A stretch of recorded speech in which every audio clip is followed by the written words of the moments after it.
All right. Good Saturday morning, everybody. It's time for another episode of Hobby Hotline. I believe this is number 247. We're getting up into the numbers, guys, where it's hard to remember the episode numbers. I even one time misnumbered one. But it is 247. Hope everyone's doing fine. I'm happy to be joined this morning. To my right on the screen, Mr. Victor Roman, who Good rookie morning, card John. specialist. Morning. Gentlemen. And below us in age and on the screen is Brody. Morning, everybody. All right, so I'm going to take that banner off. Of course, we're not starting there. Let's start with some little lighthearted stuff. And this is full disclosure. This was Victor's good idea because it's big, right? It's the championship of the NBA. We have two teams that probably most guys wouldn't have predicted that. Let's say at the start of the year. With Denver and Miami. I'm kind of glad. It's nice to see maybe some underdog type teams, although they're both good teams. I don't want to make it like they won a lot of games in the regular season. You got Jimmy Butler carrying the Heat, and you got, I think Denver, to me, Denver's more of a complete team where it's kind of like the Jimmy Butler show in Miami, but you got obviously the key guy in Denver's Nikola Jokic, and they're up 1-0. I'm not a huge NBA guys, but I'm kind of rooting for Denver because Jokic's won some MVPs. The only thing he's sort of missing from his resume now is that ring. I don't, I'm not a fan of either team per se, but I'd like to see Denver and Miami's won a title before Denver. Denver hasn't. We'll start with you, Victor. Like, kind of your thoughts on the matchup and who you'd like to see hoist the trophy. Yeah, man. I love this time of year. NBA finals are, man, there's just something about it. I want to say good morning to Rex and the folks out there in New Buffalo, Michigan, and joining us in their shop. Good morning, everybody. First off, I want to start as far as the NBA finals are concerned. I want to send my condolences to the Boston fans, right? You were on the verge of history, man. You were right there and just fell a little short. And wow, what a devastating game. What a fantastic series, though. I mean, they really made it fun for everybody. I really like, it just seems like it's an overmatch, right? Like Miami is just in over their heads, but we'll see. Definitely got to give them a chance because they've made it this far. Um, but Denver, man, I tell you, and I don't know if anybody has noticed it. I'm comparing it, like to the Chicago Bulls of the '90s, right? What I'm noticing is that Denver's the only team that I've seen in the playoffs that actually runs plays. They actually move the ball around and actually come up with plays. If you remember the triangle offense that the Chicago Bulls had for many years, and they actually coming down the floor and they're moving the ball around and they're actually running plays, and everybody, once the ball is shot, everybody is on rebound mode, and that's just the one thing that is really lacking in today's game, with the exception of the Denver Nuggets. Denver, I see them doing similar things, and they're really um, a powerhouse. I mean, game one wasn't even close, right? So I'm pulling for Denver, but I'm also, Jimmy Butler, a former Chicago Bull, so I have some love for Miami in that aspect, but we'll see what happens. Brody, what do you think? Again, you're in Chicago too. Yeah. I'm the oddball out here when it comes to Chicago flavor. Does that affect, like Victor was saying, it's a former Bull. He's got some respect and likes Jimmy Butler. Does that affect like who you root for, or do you want to see Denver win their first title? Yeah, I'm pulling for Miami. I love Jimmy Butler, and I just want to prove that the Bulls should have never gotten rid of him because ever since they got rid of him, we haven't done anything, barely. We keep getting to the playoffs, so we keep getting close, but we never have gotten that far. So I want to see Butler do it, and I love Bam Adebayo too, one of my favorite players. But I would be fine with Denver winning it too. Great team, got a lot of great players. I'm just excited to see who wins. Should be a great series. Yeah, comment from John Mangini that those old Spur teams, right? Yeah, those two. Yeah, they ran some solid. Yep. crazy stuff. And when they won championships, I mean, they had your Tim Duncan and but they were like a complete team. And I think a lot of the play call from Popovic was a big factor in that. They just were headaches for people. You know, I apologize to Denver fans. I made it like they're really not supposed to be here. That's not really the case. I mean, they just swept the Lakers 4-0 to get here, so they're not some bad news bears type of story. They're legitimate team. If I'm predicting like who's going to win, I'm if I was a bet man on the finals, I mean that's where I think I would put it. And like Victor said, I think you want to see. I don't really want to see a 4-0 sweep, right? That's not really dramatic or fun to watch. So hopefully we get a 6 or 7 game series here, guys, and some good basketball. And it's nice to see maybe 2 teams, even though they're very good. I don't think a lot of people would have predicted that. It's always nice to see, for those. I'll just kind of close with this and get your guys' thought too. Everyone likes to say the NBA's rigged, right? Oh, the NBA's rigged. They rigged the lottery. They rigged games, right? If the NBA was rigged, I don't think we would be seeing a Denver Miami matchup. I think it would have been a Boston Lakers matchup if you believe the conspiracy theories there. So, I think that kind of puts the bet, at least for now. The NBA is rigged. Any before we go to the next topic, any final thoughts here? No, yeah, I agree. You would at least have one team that's the big market, right? But not 2 small ones. So, yeah, kind of debunks all the myths, right? I still think the NHL lottery is rigged because I don't know how we got the first pick. There's no way that Chicago should have gotten the first pick. I'm hearing talk that Bedard doesn't want to go there. I don't know if it's really from him. I wouldn't blame him. Well, we'll see. We'll see. The number 1 pick's going to get paid, so I think he'll wind up. Right. You'll have him in your backyard if you want to go watch him play. All right, guys, let's go to the next topic. Made some news earlier this week, and that's collectors, the PSA parent company, basically. Let me add this to the stream here. This is their building here. They laid off, I believe, 11 or 12 people from various departments. And, anytime you hear layoffs, right, everyone kind of has a thought process there. Like listen, PSA is the number 1 grading company, whether you like that or not. So I think what happens. My answer when I've been asked like, what is this about, is I just think a lot of these hobby companies hired during the boom phase, right, when everything was just exploding. They hired to meet the demands of that point in the hobby, and we're not there anymore. And then so now you can unfortunately get overstaffed and have to, let people go.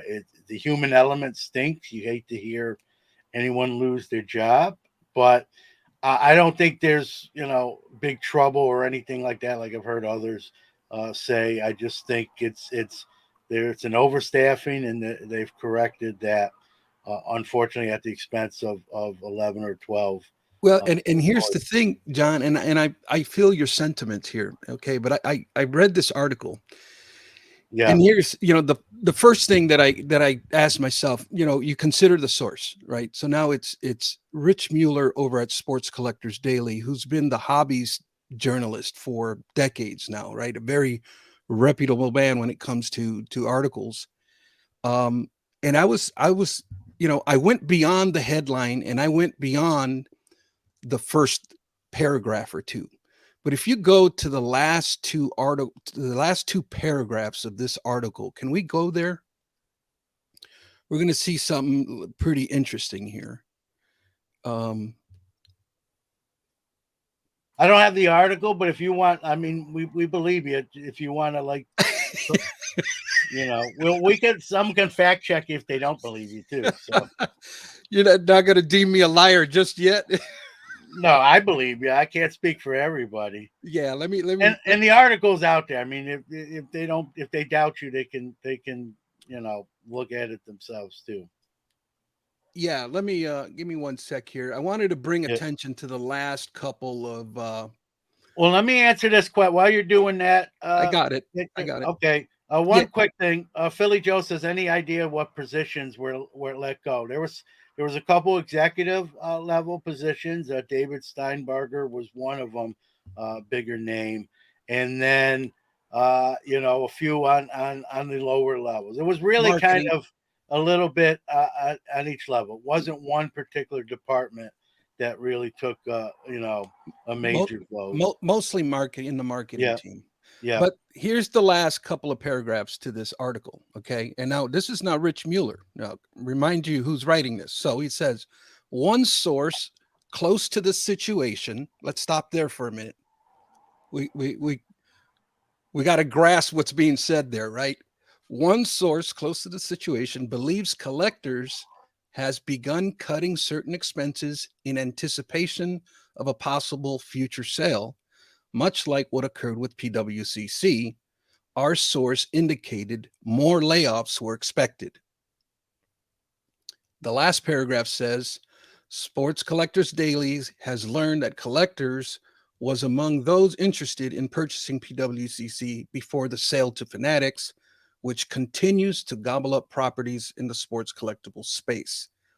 So, according to what is, if you read between the lines here, we have more, according to a legit source, more layoffs are expected, and this could be for a possible future sale, and that's pretty pretty enlightening to me. I hear you. I guess when you think about that, I mean it's whoever, if it is sold, right, that's going to be a big bill, right? It's going to be a Two, bigger bill than some of the bills we've seen for PWCC, even tops. Like, is it Fanat? We can all speculate here. 5 or 6 different ways. Is it Fanatics? I mean, is would PSA and slash collectors sell themselves to Fanatics and have them get into the grading industry? I think it's a conflict of interest. I would, as someone who does use PSA, that would probably be the end of my usage there if something like that was to occur, just based on a conflict of interest. Is it an investment, just a huge investment group that's just going to put their money together and make a play for it? And I mean, does it surprise you, Victor and Brody, that Nat Turner only bought this a few years ago with his group, that they're already looking to, kind of get out, maybe at a profit, and money talks. I mean, does it surprise you that fast after purchasing that they would potentially be looking to move on? yeah, that would surprise me big time. I don't see how or why they would even want to sell. Just the powerhouse that they are in the industry. Why would they even want to sell? I guess money's the bottom line, but I don't see them struggling, at least not on the exterior. Right, we're on the outside looking in. We never know what's actually going on internally, but why they would want to sell is just crazy to me. I think it just could be Fanatics, and we could just be calling for it's time to play your favorite game, Monopoly. Yeah, Yeah, and a good point here by Dufacts of Life, and I knew this too, but for those that don't, it's not just grading. They have coin grading, and they have right. other entities that make up the collectors. Golden, they own Golden now as well. So this is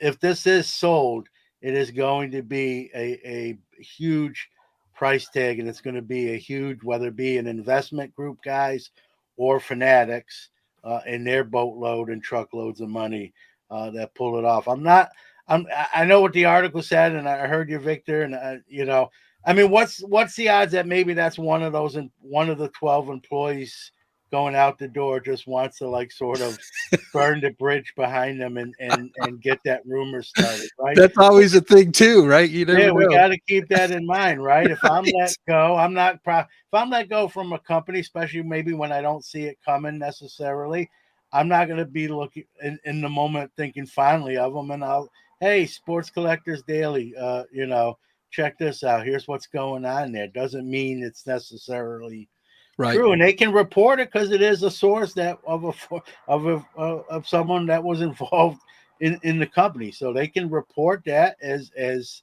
speculation. And so I'll Let's put a little bit of my eggs in that basket as well. well, let's go ahead, and I know you got his number. Let's go ahead and let's give Nat Turner a call. Let's get him on. Let's verify.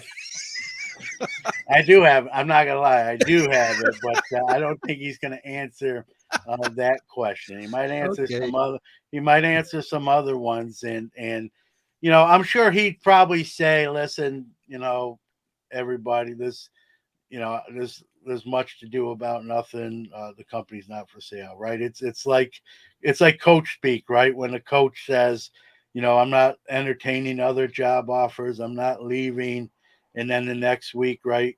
ESPN breaks a story that coach accepted a job here and is Yeah. you But I know mean, why is it that we get news like this through Sports Collectors Daily? And I'm not taking nothing away from them. They do a great work. But my thing is, why doesn't PSA have like a PR department? Why isn't this kind of thing coming directly from PSA? And why aren't they doing some kind of a press conference to just, you know, cure everybody's concerns, or just, give us a heads up? I don't I know. think they let that guy go. Well, there you have it. I think they had it all ready for release, and then he was on the chopping list. But All right. well, All right. yeah, no, it's a great point, though, Victor. I'm just making a joke there, but it is a Yeah. great point. Like, Yeah. better it come from you, right, than Hmm. from outside sources, because that's where a lot of the speculation, uh, rumors and stuff come from, is from other people. As a motorcycle, it's summertime here, so. Nice. But so it'll be interesting to see, right, what happens here. If I had to predict, I don't think they get sold or bought by anybody. But right, Yeah. we've seen some crazy stuff in the hobby. So if it was to happen, just add it to the list. Brody, anything you want to kind of add here? I'm excited to see what happens and see if we can play our Monopoly game.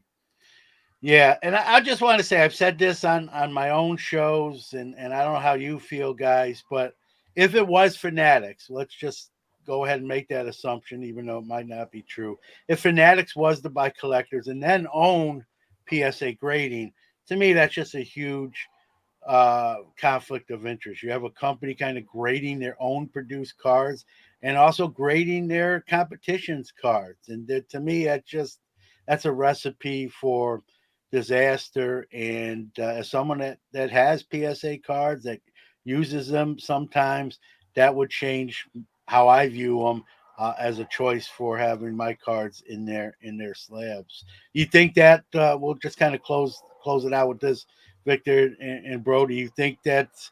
I mean, how do you feel about that when it comes to the grading aspect only? Is it a conflict of interest? I don't know, man. I'm on the fence with that. I just, we when Google took over, there was like this big monopoly, and they're gonna, but you know what? Google actually made a lot of our lives better today, in a lot of ways. And another, when Amazon came on board, they're gonna destroy everything. All the stores are gonna go out of business, and to a certain extent, it affected some of the small businesses, right? But overall, I mean, who does not use Amazon because they became this alleged monopoly? No, because they've really improved our lifestyle. I mean, we can order something online anywhere, anytime, and have it in our doorstep in 24 hours.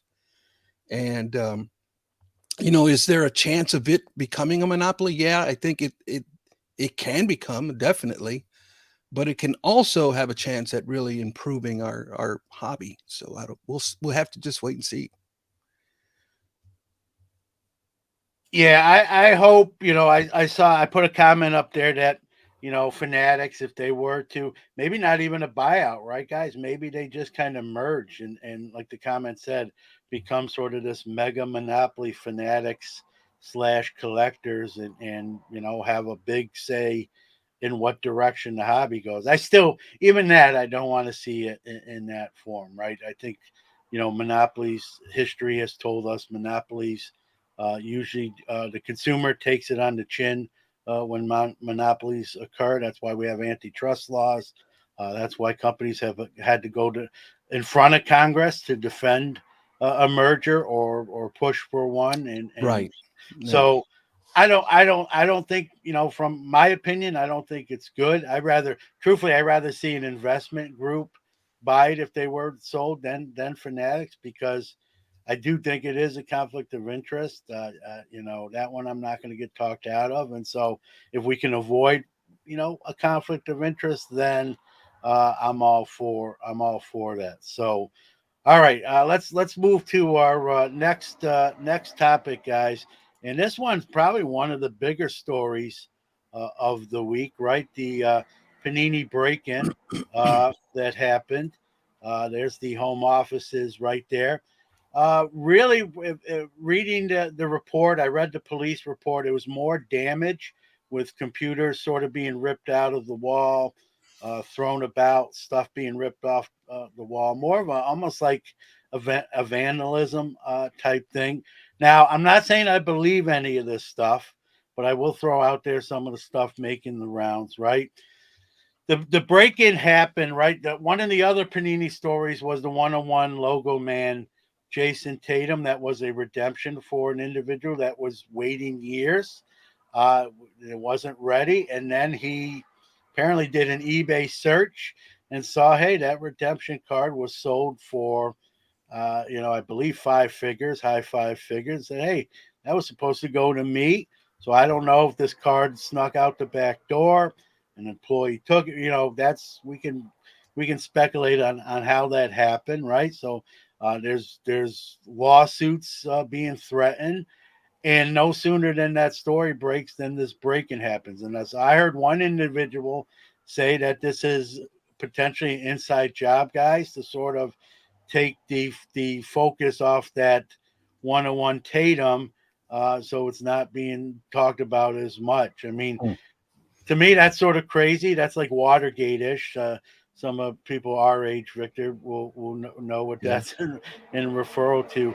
I mean, thoughts on that? I mean, how is it far fetched, or would you put a ticket in that hat? Man, the speculation, you can run with that one, right? You can really, what's that one hat, that aluminum, the hat that we, Tinfoil, yeah, tinfoil hat. tinfoil hat that we're everybody's speculating. But yeah, it does make sense, right? That it would be like a distraction from that. But um, again, here's another situation where why isn't Panini doing giving collectors a heads up? And I won't get. I'm just to answer your question, John. Yeah, it does make you wonder all the speculation because they do make sense, but there's no evidence of that. You know what I mean? You can't really prove that. I want to, I know Ziggy's lighting up the chat room. He's got his own show over there. Everyone, I invite you to check that out. Um, John, antitrust only go to Congress when consumers are negatively impacted. Right. Well, I got news for you. The hobby is big business, billion-dollar business, and there's a lot of consumers in the hobby. So I'm not predicting that. Don't get me wrong. I'm not going that far. But if there were people getting hurt spending their money, Congress has had crazy people that they've subpoenaed to be in front of them that probably didn't even need to be. So I won't put anything past that. And there's plenty of consumers in a billion-dollar industry, which the hobby is. Brody, I mean, your thoughts. I know you've done a little work with Panini and whatnot. I mean, what do you think about this? I mean, anything's possible. I mean, I don't know. I mean, it just the speculation of what they could have gotten from any computers and servers that they could have gotten of credit cards or account information or what redemptions Brody the Kid has in his account or anything like that is also like scary to think about.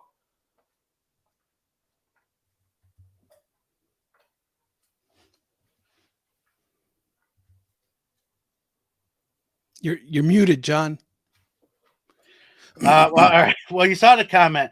Logan Warren. This was in the police report that, I mean, the place was ransacked severely. They had to stay closed while they did clean up. Employees were told to stay home as police did their investigation as well. So some employees got an extra day off, not one they necessarily wanted or not the way they wanted. I want to comment on this. I guess chat is not involved in live stream. Let me do this. You will see a link that I'm putting in chat. Anyone is welcome. That's right. Anyone is welcome to join the show and discuss your point of view. So very, very untrue. But that's all right. Where opinions are like what. So comment from the backdoor bankruptcy days of 90s back. And so I don't know. This is crazy. I know other people are worried about if they have information in the computers. They're worried that their credit card data or social security numbers and that sort of thing could potentially be compromised. We hear about that, right, with identity theft and and that sort of thing. Yeah, So John, and that was my biggest I got the email from Panini, and it basically just said that their computers are going to be down for a couple of days. And it's like, okay, here's my situation. I want to know is my information safe? How about the people who have orders? Where's that at? Is there going to be a delay? How about the thing is that there's consumer confidence, right? There's a thing called consumer confidence, and I think that's what we're dealing here with. And I don't care that your computers are down for 2 days. I need you to give me an update about my information. I need you to give me some update that's going to help me feel a little bit more confidence with the situation. But instead, we just kind of like glossed over this situation. And really, that's, there's a lot of speculation. But again, with the same point that I made about PSA, there's speculation because they're not speaking, right? They're not giving us assurance. And I understand you can't give me details because it's under investigation, right? But you can still put something out there to the public that's going to perhaps explain some things or kind of give us the steps that you're taking to assure that, number one, our orders are going to be okay and that our information is going to be okay. But we're getting nothing. We're getting crickets. Yeah, no, I agree. You at least should get a little more from them. We know where Zach Pierce stands. His opinion right here is it really a break in when it's an inside job. So obviously, there's people who believe that, right? And Yeah. And you don't know what to believe. Some say that it was just vandalized. Others say that the main servers were taken. So it's like, what the heck? What's true? Mm-hmm. Yep, Philly Joe kind of echoes your sentiment here, Victor. I'm surprised Panini didn't make more detailed information out to customers. I will say I had an interview with a Panini employee all scheduled, and that was canceled due to the break-in. So Really? whether it was someone inside or outside, thanks for messing my interview up there. But it's just crazy, man. Some of the stories that are coming. And I see another comment from Ruben that there should be cameras, right? There should be, hopefully they caught something on cameras, and it'll be interesting to see where this story goes and what more comes out of it. That they caught somebody. I've heard another, we'll call it is a rumor, right, that Fanatics was involved, that they were trying to get, you know, secret data or trade secrets. We know that Panini and Fanatics lawsuit right now is on hold, agreed by by all parties, but it's not dismissed. So there's still litigation here between those two companies. So I'm sure that's where a lot of that rumor comes from as well. And Panini, they're trying to survive. They were kind of poached, which is where that lawsuit comes from. A lot of their workforce was poached by Fanatics, and they've hired some new folks, and they're trying to survive. And then it's going to get, if they don't sell, they're going to lose their licensing here in a couple years in 2026. And so it'll be interesting to see, even a couple years down the line where this all shakes out. Brody, any kind of, again, you have a relationship with them. How do you think they handled it in your opinion? Yeah, I mean, I don't think we'll get much until they really have an official answer. But yeah, I mean, there's a lot of theories that we could go around, but I don't know. Yeah, it's crazy. All right, this next story, guys. I don't want to spend a ton of time with it, but it is news, right? DraftKings, at least on a smaller scale, is entering a hobby with some breaks. I believe it's 3 days of breaks. Steve Aoki, Chris Costa is involved with these breaks, CC cards, and so the last day they're going to do Jordan's 86, 87 Fleer, basketball box break.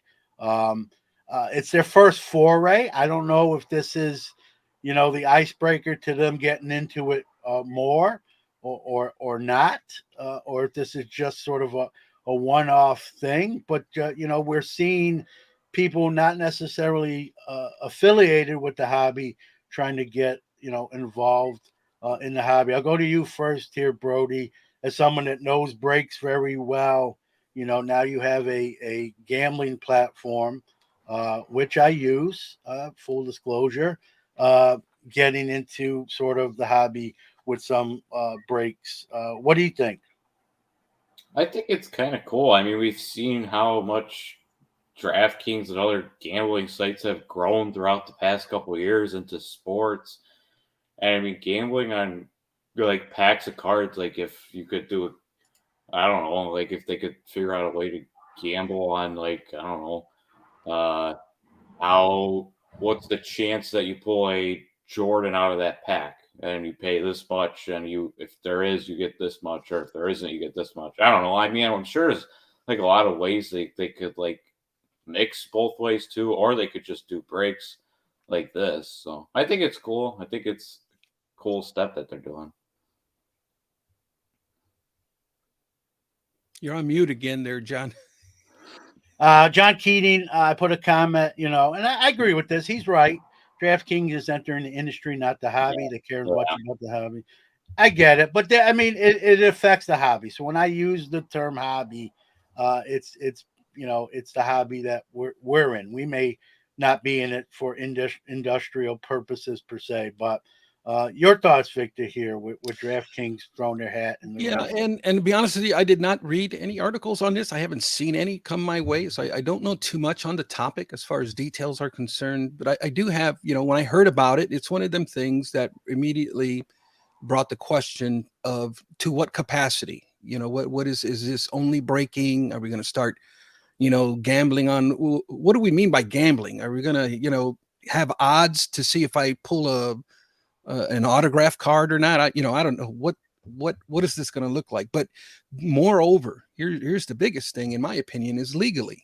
How does this work? You have, certain states are not on board with legal gambling. And so you have, I know some guys that have to drive to the state line in order to enter a bet on DraftKings and then come back home. So they got to go on a 20-minute drive to get to state line, because the phone will actually not it'll like read where you're at. And if you try to enter a bet, it won't accept it. You have to go to a state where it's legal. So, I mean, this is such a cobweb. And that's why I say to what capacity. Now, if it's just breaking, okay, I can kind of see where DraftKings would want to get in that, because there is that element of that excitement, right? That dopamine rush that we get with a break, right? So I can see them being interested in our hobby for that reason. because it kind of correlates. But, are they going to like take over the, hobby as far as breaking and this and that? Is Fanatics going to just monopolize all the breaking? I don't think so. And the reason why I say that is, number one, I think breaking is here to stay. It's such a big part of our hobby. And paying $600 for a box rather than paying $100 for a couple of teams on a break, I think that's a lot more conducive for collectors. But in the breaking space, I believe it's here to stay. I believe there's room for everybody, because when I came back to the hobby, I was doing breaks. I did breaks for like the first 18 months back into the hobby. And to be honest with you, for me, it was all about personality, because it just depends. I would go to a break room, didn't really like the vibe or the way things were done. But when I did find a guy that I liked his personality. I liked his vibe. I liked the way he spoke to us. I liked the way he ran the business. That's how come I say there's room for all the breakers, because it's all about personality and how you sell yourself. And pricing, right? You want to be priced competitively. Sure. Logan put isn't breaking itself a gamble. He's Sure. right, and I'll go further. I think the hobby, in many respects, is gambling, right? Even taking breaking out, when you buy your own box, right, for a couple $100, you're scratching a lottery ticket, and you're hoping you get more in return. And a lot of times, as we all know, it's one reason I don't open nearly as much wax as I used to, is a lot of times you take that on the chin. So So is this sponsored by Fanatics? DraftKings is coming in to do a break, no, sponsored by Fanatics, or how's this working? no, I think this is their own thing. And This when is I their own. first heard this, Victor Okay. and Brody, my first reaction is like, who at DraftKings is in charge of this, right? We've Mhm. seen when people from outside the hobby, outside in air quotes, things sometimes can go wrong. But they've got Chris Costa, who, if you know him, very experienced, knows what he's doing, runs a lot of stores and starting to open stores up in arenas and stadiums with Chris Costa's cards, and Steve Aoki, who kind of got his start in Pokemon, but is now getting into the regular establishment of cards, is also involved too. So they have people from the card space that are going to be sort of headlining this and spearheading it. And so that made me feel a little bit better after reading that, because I was just curious to who was going to be at sort of at the center of it. So we'll see. I don't know. Like you said, Victor, it's a good point. I don't know if they're dipping their toe in the water here, guys. Yeah. And if this goes well, they're like, hey, let's open up a whole DraftKings breaking division, right? Just like Yeah. we.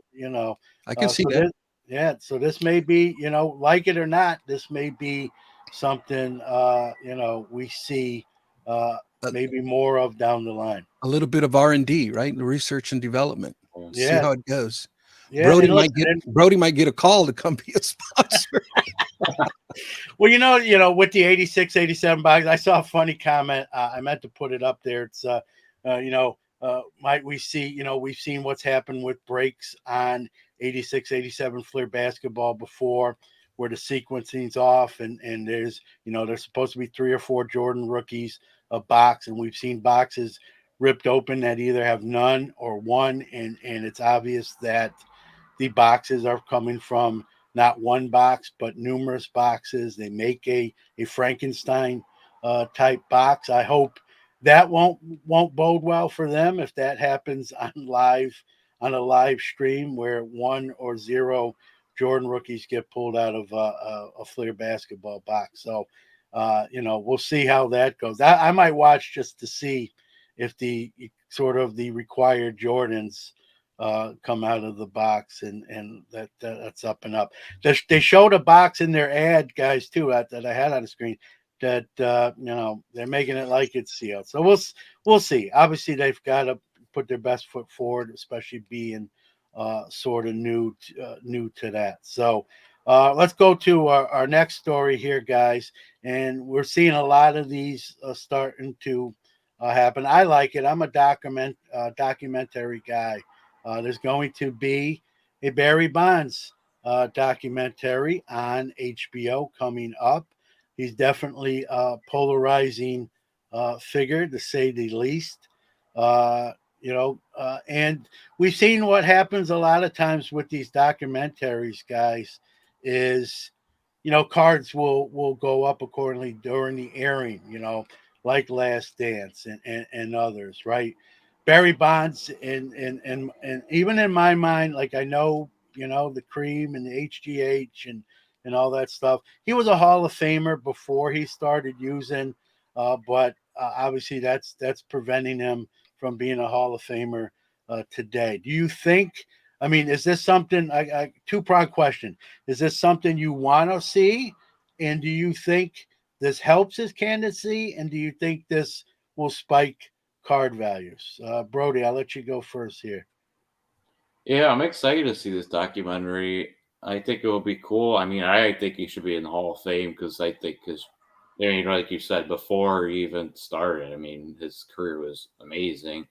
And I think card values would be really interesting just because he's in that junk wax era. So I don't know. That should be an interesting one to see if his cards will go up, if maybe his memorabilia will go up. I don't know. That's an interesting one because it's not like Jordan where his stuff was an 86 Fleer, the first year of Fleer, and you know his stuff spiked really easily, and there's a million Bonds cards out there. So I don't know. Victor, this something you want to watch, and what do you think it does hobby wise, if anything? I think I think his prices are already up there. I think his prices are already at GOAT status. I am looking forward to seeing the documentary. I love all of these guys from the steroid era. They're the guys I grew up with, and I remember watching them as a young man. And don't tell me that these guys were not Hall of Famers, because um, I would argue that point to the moon and back. I don't care what they were taking. I usually take when I catch a cold, I take medication and go to work, and I'm able to do my job. But I absolutely love this documentary. I will definitely watch it. I love all of these guys. Do I think it's going to spike their values? No, especially with Barry. I mean, you might see some movement for a few days or a week or so, but they'll come back down. Now, him getting inducted into the Hall of Fame might be the next um, pretty big step for another spike for his cards. You're on mute again. I'll come right back to you, Victor. I mean, do you think he eventually gets in the Hall of Fame? I mean, there's people believe the Hall of Fame's going to put Pete Rose in when, like, the day after he passes away. That'll be his sort of his punishment, and then when he's gone, they'll put him in so he doesn't get to enjoy the honor while he's here. Do you see a day when Barry Bonds is in the Hall of Fame, whether he's with us or no longer with us? I mean, I like you said, and I said, most people will tell you he was a Hall of Famer prior to the cream. You asking me or you asking? Well, anybody, but Oh, okay. I directed it at you, but Oh, anyone. okay. Yeah, no, because you cut out there in the beginning, so I didn't catch everything that you said. But yeah, your question is on Pete Rose. No, Barry Bonds. Oh, Barry 'Cause Bonds. or Pete Rose. I believe they're going to put Pete in when he passes away. Do you think? Do you agree with that? And do you think Barry Bonds gets in eventually? I do agree with the Pete Rose because it was one of them things where he has so much backing for him, right? But not only that, it's a lifetime span. So I think when he does passes is when he'll get inducted. As far as Barry is concerned, I do see Barry in the Hall of Fame eventually. I think it's not going to be through the Baseball Writers Association, but it will be through the Veterans Committee at some point, sooner rather than later, I hope. Brody, from what is with kids your age? What do a lot? You feel like a lot of kids your age, even though you weren't alive necessarily when Barry Bonds was playing. Do you feel? Do like people know? Do they know him? and what are their thoughts on him? Yeah, I think a lot of people think he should be in the Hall of Fame. Because people know that nobody's ever going to do this again. Because the numbers he put up were just insane, and it's the same thing with Pete Rose, over 4,000 hits. It's unreal, and the chances of it happening again never soon is it's going to take a long time. So I think both in the Hall of Fame eventually. Who would you put in first? Ziggy's got a comment. Who do you think should go in first, or who had a worse impact on, I guess, society or fans?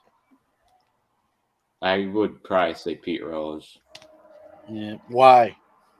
I would just say because the steroids thing, I feel like if you put Bonds in, then you have to put Sosa in, you have to put all the guys in. But if you just put Rose in, you just put Rhodes in.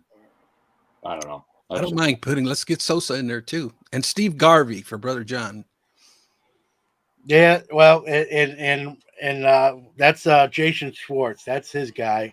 I just had him on, and we kind of batted that around, and I agree. Like 10-time All-Star. I don't want to make this the Steve Garvey debate, but yeah, there's a lot of guys, right? And I saw a comment with Harold Baines. If Harold Baines is in, there should be a lot of others that aren't. oh, come on. White Sox legend. Yeah, but he didn't. He DH'd a majority of his career. There's some people say, is it the Hall of Good or is it the Hall of Fame, right? Hall Or of the Hall Fame. of Very Good or the Hall of Fame. So Hall of Fame. yeah, so it's going to be interesting, and like you said, I think that's why Bonds is not in, right? Because the first one of that era, kind of to get in, will open the door for the rest. And Clemens is right there up there with Bonds as a guy who had the statistics to get in the Hall before performing enhancers really became problem. So we'll see, right? Richie Allen, we could make this. We could do a whole show on like Hall of Fame, who should be in, maybe who should get kicked out, and that sort of thing. But it's we could debate that to the end of time. It'll be interesting. And the first, if there becomes an alleged steroid user that does break that ceiling and get in, it'll be interesting to see Yeah, what happens after that. And even with all the regulation and everything, they're still using. It's like, man, yeah, I don't know. yeah, you're keeping up with the Joneses. So what are you going to do? All right, guys. I wanted to close on we're 53 days away from the national in both of your guys' backyard. Lucky you guys. But no matter where it is, I do try to go. It's back in Chicago. Last year, I believe, under the current management team, and then it will change next year in Cleveland to a new management team. I know the answer to this question, right? Being in your backyard, it's awesome for you guys. Do you think there's going to be, with all the kind of news, some of what we just talked about today, guys? What do you think? There'll be a different vibe there now? You got really fanatics with more of a hold on the industry, and that sort of thing. You think the vibe in the room will be different this year than in past years, or not really? I Whoever. think I think the vibe is going to be even more so, in my opinion. I don't know why. Just myself personally, I am just super excited about this year's national. I'm typically excited about it, but there's just something about this year where I am like ultra excited about going to the national. Also, the expansion to me is huge because a couple of years ago we were all walking around like penguins, and so it was definitely more space was needed, and they gave us that this year. So that's going to be interesting. A little bit more room, a little bit more spread out, and yeah, looking forward to it. Yeah, I'm excited for it. And yeah, I mean, the corporate area should be interesting. I mean, there'll be a lot of people at Fanatics' booth. I would like to see if they do a Q&A or something like that. That would be entertaining. Well, there's the Tops Q&A, Brody. Like you got your start there. Shameless plug. Brody is the feature this month on Sports Collectors Digest article that I wrote, and like I said in it, for 15, he's got a resume that looks like he's 35. But speaking of that, do you have an itinerary yet, Brody? Like, do you know what you might or may not be doing there?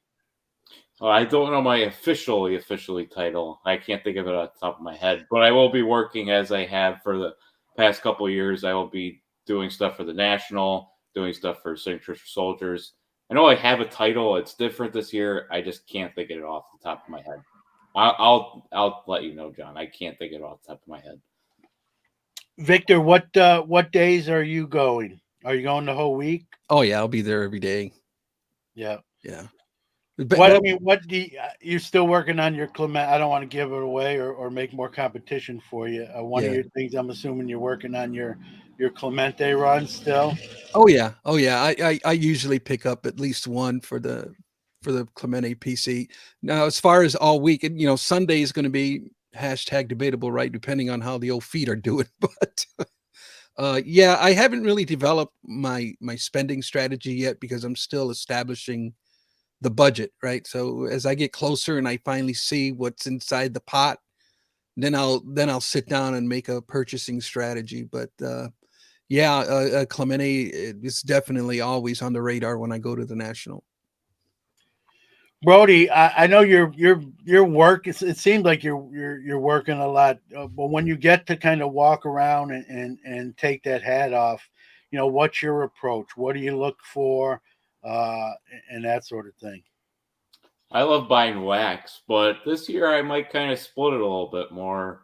No hotel this year since it's in Chicago, so be interesting. I don't know what I'm exactly gonna do, but I love getting some cheaper wax, and NASCAR is fun to open, baseball, wrestling. So I don't know, but I'm looking for some singles this year too to add to the collection.